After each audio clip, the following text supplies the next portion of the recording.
la ciudad de Mar del Plata, provincia de Buenos Aires, República Argentina. Transmite FM 999. Noticias y protagonistas. Muy bien, en este momento es puntualmente la hora 7 en el territorio nacional de la República Argentina. Estamos en esta mañana de la ciudad de Mar del Plata. Estamos en este inicio que tiene, bueno, un conjunto de elementos en más de un sentido complejos, de carácter político, por supuesto. Las cuestiones que tienen que ver con el tema de la elección en Córdoba, una situación que no por esperada es menos impactante en términos políticos, entendiendo el nivel de torpeza e impericia fenomenal perdón, que ha rodeado la praxis política en la provincia de Córdoba, una impericia absolutamente fenomenal, en donde el egoísmo, la torpeza de los actores abrió un camino para un triunfo de características realmente relevantes para el actual gobernador reelecto, que obtiene el 53.99% de los votos, con dos detalles que me parece que son importantes. El volumen de votantes cayó mucho en Córdoba. El volumen de votantes, que es un tema que no se habla, cayó mucho, y ese es un dato que me parece que está indicando claramente que hay una cantidad de gente que, decepcionada porque estaba la lista de Negri, estaba la lista de Mestre, todas las cuestiones que se dieron allí generaron, por cierto, un desasosiego evidentemente en mucha gente. La estimación al respecto del nivel de votantes está indicando que el nivel ha sido muy bajo. En algunos casos se habla de una asistencia cercana al 30% del padrón solo en Córdoba capital, 30% del padrón. Esto también, me parece a mí, hace a una cuestión que debería plantearse y merituarse por parte del ciudadano a pie, ¿no?, con respecto de sus decisiones. Lo concreto es que alrededor de las 4:30 de la tarde, antes del cierre de urnas, se señalaba que en Cosquín se había registrado una participación del 48% del padrón, cifra que se repetía en Marcos Juárez, 45% en la localidad de La Falda, todas localidades donde se sufragó con el sistema de voto electrónico. Y bueno, esto me parece que es un dato que es importante poner de relieve al respecto del resultado, porque Schiaretti obtiene un 50 y, como dije recién, de un número, 53.99, con Córdoba Cambia, con Mario Negri al frente, con el 17.80, el radicalismo como fuerza política propia, con un 10.94, lo cual a los radicales rupturistas de Cambiemos les debería hacer revisar sus estrategias y pensar un poquito más en exactamente qué es lo que están haciendo en este momento, si no están repitiendo la lamentable historia de cuando terminaron vaciando, luego de la traición de Chacho Álvarez, de poder el gobierno de Fernando de la Rúa. Lo concreto es que Schiaretti había aclarado temprano. Schiaretti es un hombre que entiende mucho de política, tiene un staff interesante allí, en una administración que tiene muchos huecos y que da para mucha crítica, pero que evidentemente ha logrado mantener el barco. Dijo: esta es una elección provincial, los de afuera son de palo. Un tema al que también se sumó Mario Negri, diciendo: no soy el candidato del oficialismo, es decir, cargándose sobre los hombros la derrota, en un gesto de alguna manera, debo decir, de integridad política. Acá me cuentan que en Córdoba votan con boleta única, a la cual se le pone cruces, algo, dicen, algo bastante complejo. Había en ese sentido, Luis Juez había hecho una serie de críticas al respecto. que no sé realmente si hoy tienen fuerza, si hoy tienen verdaderamente un predicamento al respecto. Pero bueno, esto será motivo de evaluación. Hoy los medios se van parando, según creen o entienden, que con su prédica pueden condicionar la idea del voto del ciudadano. Yo creo que nada de todo esto sirve.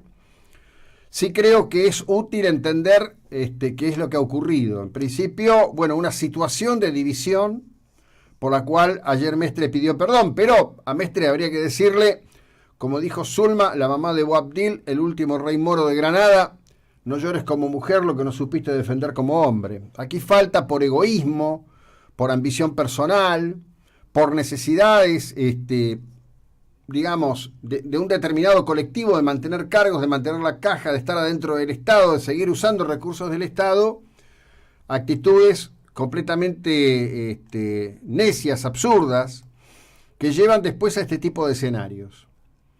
Lo concreto es que Schiaretti obtiene un triunfo, el justicialismo recupera el control de la capital de la provincia y obviamente en ese punto, insisto en esto, los datos hablan de una gran defección por parte del electorado en toda la provincia de Córdoba, en números generales.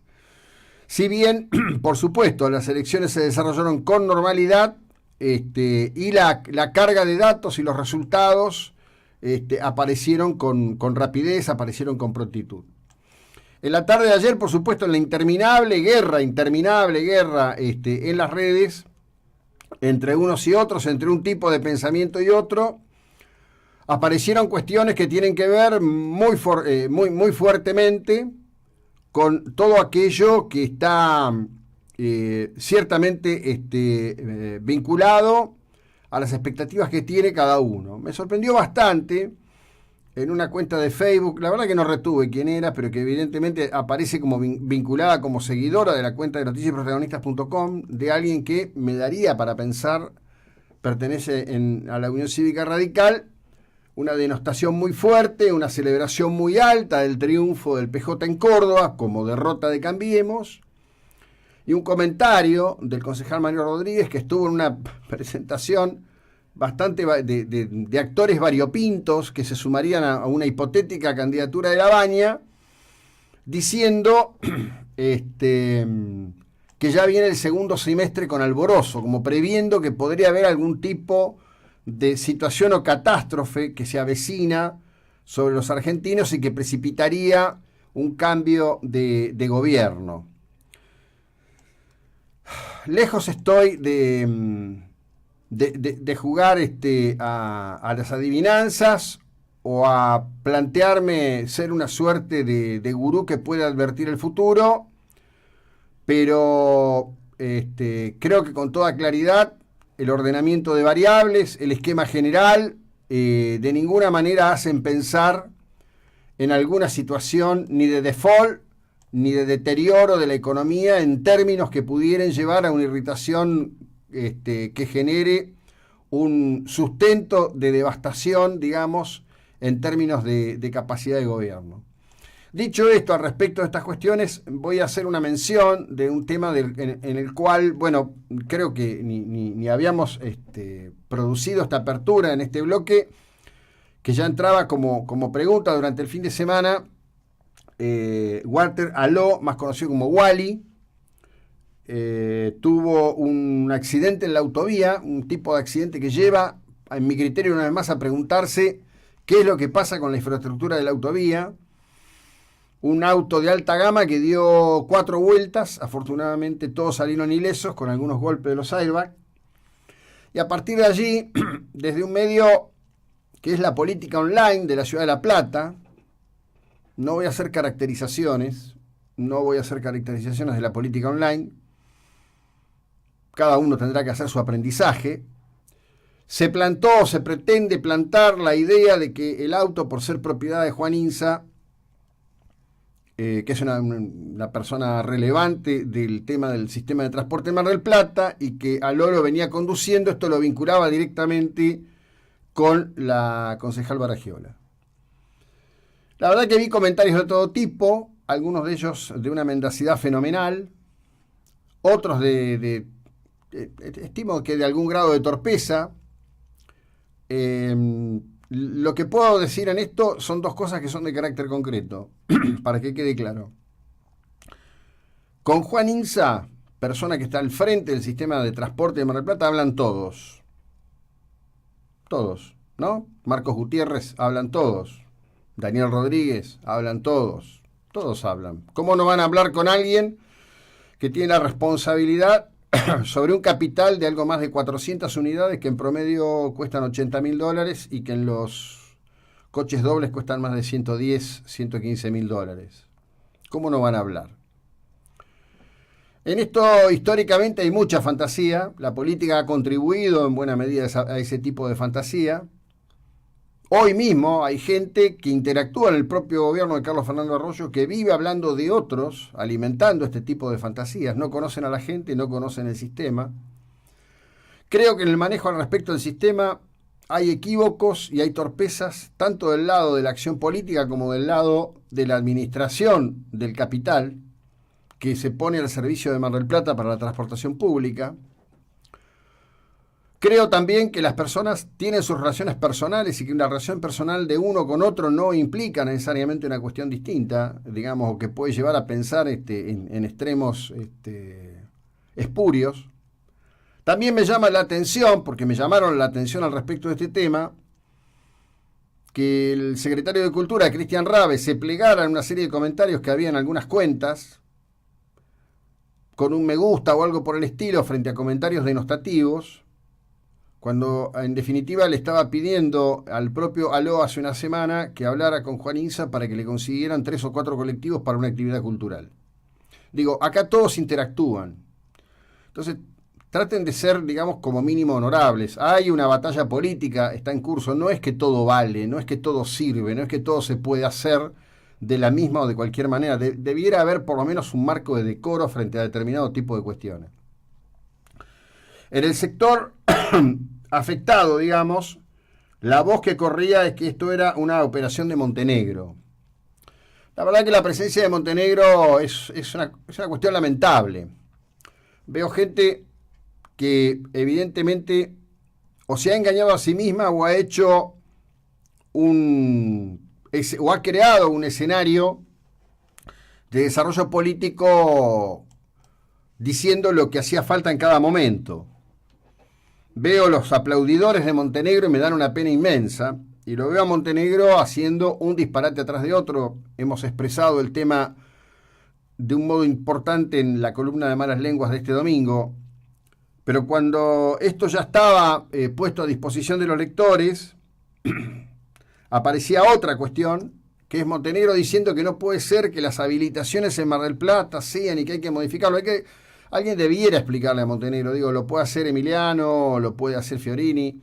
Explíquenle o busquen a alguien que le explique cómo funcionan las cosas en Mar del Plata, porque desde el año 98 en Mar del Plata las habilitaciones se hacen con un sistema que es muy ágil, que en buena medida se hace online, salvo en aquellas que haya cuestiones de salud pública. Entonces ahí aparecen otros condimentos.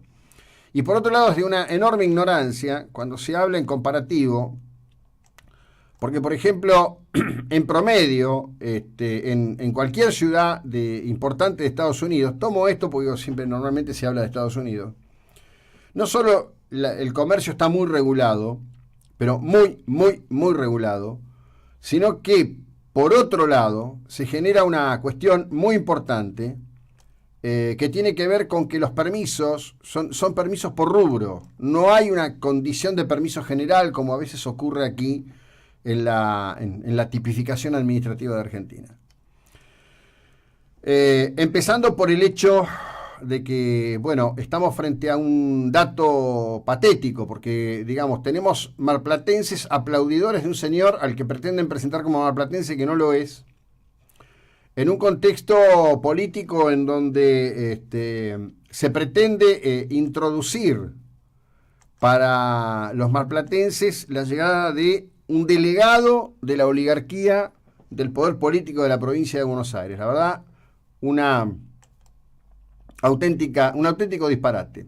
Tema al cual le vamos a dedicar más tiempo y más espacio. Es la hora 7:15 minutos en el territorio nacional de la República Argentina. Estamos en la 99.9 a través de la aplicación de WhatsApp en el 564-0696. Esperamos tu texto. Después vamos a compartir en el próximo bloque nuevas revelaciones de Bebote Álvarez al respecto de la cuestión de la relación y del poder de Pablo Moyano en los temas criminosos que lo rodean en la cuestión de Independiente. Seguimos en un instante.